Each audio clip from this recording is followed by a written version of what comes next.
Kristin trying to get on the board.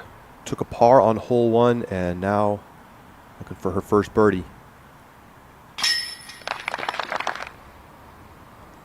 And Kristin also got herself to the open look and cards her second birdie on the round.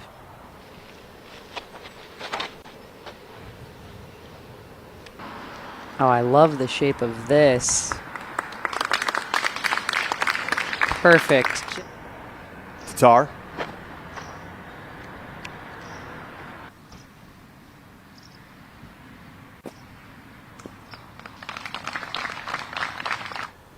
Tattar putting for birdie on the 9th. There you go. She's picking it up. 2 excellent drives, 2 cashed putts. Tattar.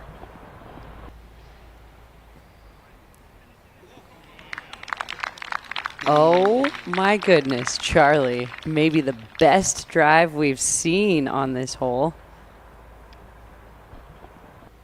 And I like the height. It's not very high, it's not very low. The disc has stability to get that skip over the pond. That is your spicy shot of the day. Henna taps in for the par, so she is 3 under, and this birdie from Tattar ties the lead. So after some early shaky play from Kristin Tattar, she's now birdied 3 of the last 4, and she is in a tie at the top. She could become the first European player to win here at the European Open. It would be her 4th major victory and give her 1 of each, a career Grand Slam on this new major calendar. Tattar with a huge par putt. Tattar forehand. No problem. That's in the bullseye. But she's going to have a putt. And this is only Kristin's 3rd throw. She has a birdie look. Tattar in for birdie. And that was a tap-in. Kristin Tattar has opened up a lead, but really the story feels almost like the Europeans in general and how well they outperformed the Americans here today.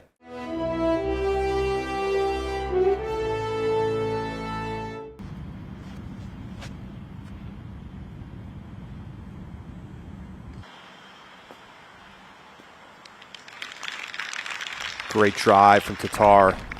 This is only Kristin's 3rd shot. She could get it underneath the basket for a tap in, but landing on that spine is so hard. Look at that. Anheuser angle with an overstable disc and full commitment. Now Kristin Tattar, same idea, even farther up the fairway. Kristin is in the birdie attack zone. Tattar on the tee.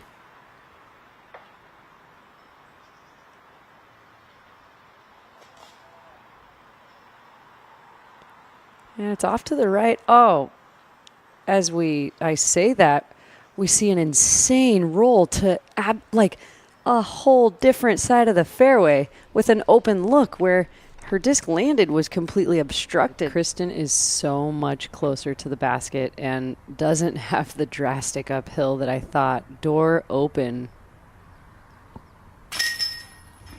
And make it 4 straight. She's closing it behind her. Look back or think back to the disc in her hand. I think that was a little too fast of a speed for a placement shot. Ella's had a little trouble controlling where her discs are landing. Tattar in position for the birdie on 8. Tattar for birdie. Oh my. Kristin Tattar. Making it look so easy from long distance, Charlie. 6 under through the front 9. That's already 2 strokes better than yesterday's final 18 holes. Tattar from the edge of the circle. Knocks it down. Oh my goodness, Charlie. Absolutely incredible.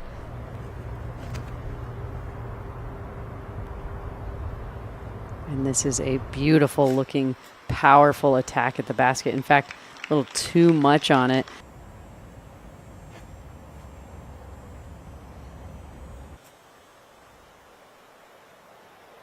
And Kristin is just on the edge of bullseye. That'll be for her birdie. She's already got the hot round going. She's the only player under par on the round right now. And that makes it 6 under on the day for Kristin Tattar. Fourth shot for Tattar, trying to get up and down for a par and close out a 6 under second round.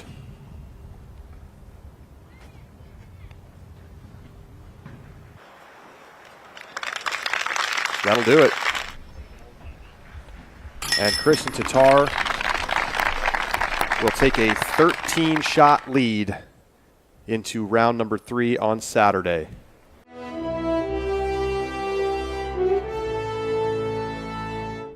Looks like she's going to run it. And she knocks it down. Tattar in for the birdie. Conservative game plan on the green for Ella today. Laying up multiple times from circle 2. Oh boy. Yes. Kristin Tattar's putting has been spectacular this weekend. Tattar remains on the box on the 5th.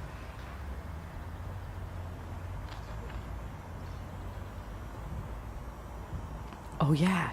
Wow.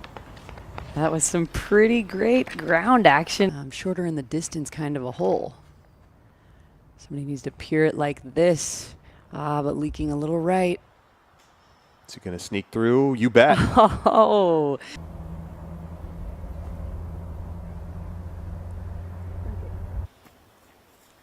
Oh.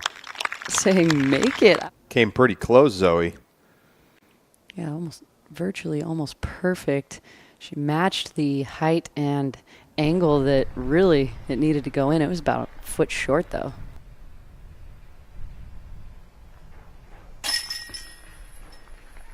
Knocks it down.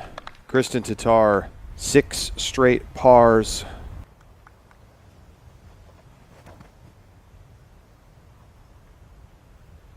And quite high in the air, but fading with the fall line. Look, at this. I had to stop myself. A little pause. Tattar giving back her 2 birdies with bogeys on 16 and 18. But that's no harm, no foul for Kristin. She's going to be up by 14 strokes.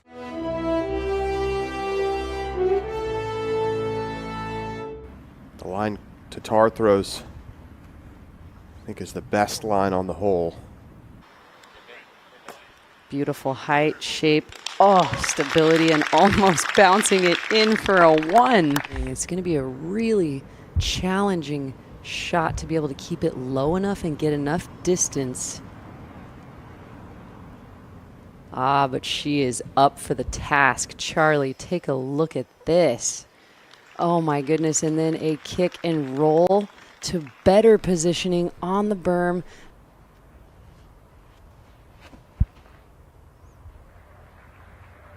And that's the height you're looking for. Play the skip off of the slope and park yourself for a birdie. That's what Kristin Tattar is going to do. Incredible shot from Kristin. Tattar to save par. Gets it to go. Great putt from Kristin. Beautiful stroke. So committed. It's a short hole, 236 feet. Hay bales stopping anything from sliding up to the basket, so players have to fly the green and watch the ground play here. This is a solid shot here.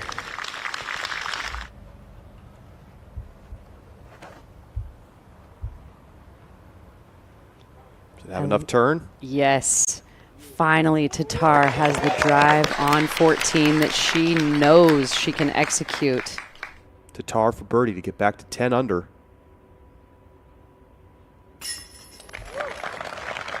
Just over the cage and into the basket.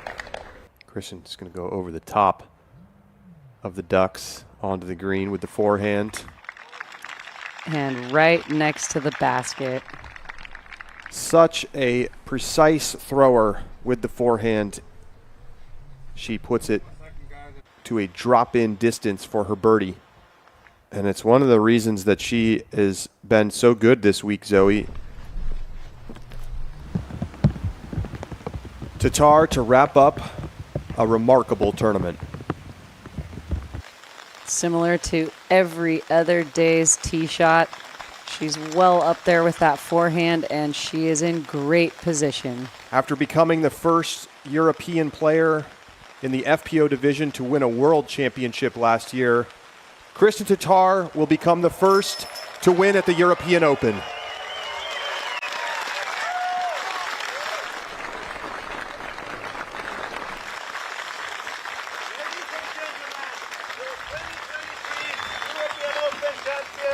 Kristin Tattar. Kristin Tattar wins her fourth major, 3 in a row, 2 for 2 in 2023. Career Grand Slam to her name, a 16-shot victory here in Nokia.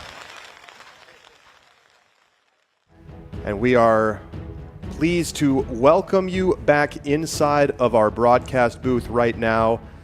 And we are joined by the champion, Kristin Tattar. Congratulations. Thank you so much. So it's kind of surprising in some ways that the European Open isn't one to your name yet, but you've done it. What does it mean to win here in Europe? It means everything. I mean, last time I played here was 4 years ago, and I feel like I had a totally different game back then. So I was really interested to see how the course plays for me now. And to be honest, it was one of my goals going into this season to win a European Open, and I'm just super happy that I did it. This is a career Grand Slam for you, meaning you've gotten the world title, the U.S. women's title, the European Open, and you had Champions Cup in fine fashion earlier. Career Grand Slam in the smallest amount of time of any player in history. Care to reflect? Wow, I didn't know it, but thank you for for keeping up with the with everything, with the stats. It's interesting to know, but obviously it's not my goal to like break records. It's just my passion to be out here, play well, execute these demanding shots, and I think I did such a good job out there. And yeah, I'm just so super happy that I managed to pull it off. As I said, it was just a huge dream of mine going into the season. Well, I do have to ask, after the second round, you had a very commanding lead. Round 3 and round 4, it almost felt as though there was nobody to push you. Did you have those kinds of feelings? From time to time, yes, I could feel it because I know that some of these shots don't really matter, and I've been in these situations where I know that every putt, every drive, it matters a lot, and it's like a different kind of pressure. But today I just had the pressure of playing well, playing like above my rating. I don't know what the scores are like right now, but I think I struggled a little bit early in the round, but I think I did a good job again. Well, you are very close to being the first woman in all of history to be 1,000 rated. Is that something that you're also thinking about? Well, rating is not something that I've been thinking about. I think when it happens, it will happen. If I try to force it, then it probably won't happen. Kristin Tattar, your 2023 European Open champion.